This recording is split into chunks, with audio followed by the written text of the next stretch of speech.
Happening right now, an emergency hearing is being held involving Stockbridge Mayor Jayden Williams. Right now, he is facing mounting pressure and calls for a state-level investigation over accusations of misspending and sexual misconduct. Atlanta News First Niamani Watson is live at the Henry County Courthouse in McDonough. So, Niamani, catch us up to speed. What can you tell us about this hearing so far? Well, this hearing is about the mayor's motion for a temporary restraining order and to pause another hearing before City Council that is scheduled on Saturday regarding his removal from office. Now, today's hearing also involves Stockbridge City Councilwoman Lakeisha Gant. Mayor Jayden Williams' attorney says Gant is biased against Williams. During the hearing, several people testified, including Williams' grandmother, that Gant reached out to them.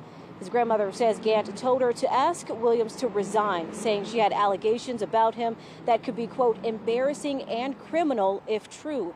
His grandmother said Gant did not say what those allegations were. Now, last month, Stockbridge City Council members accused Williams of misusing city-issued purchasing cards and engaging in sexual misconduct.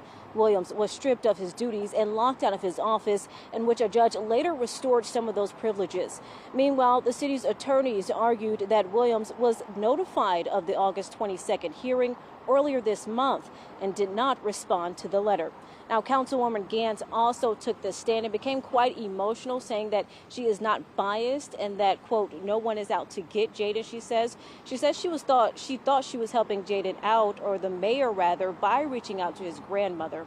Now, again, the court hearing is still going on. Of course, we'll keep you updated as we learn more. For now, we're live here in Henry County. Niamani Watson, Atlanta News First.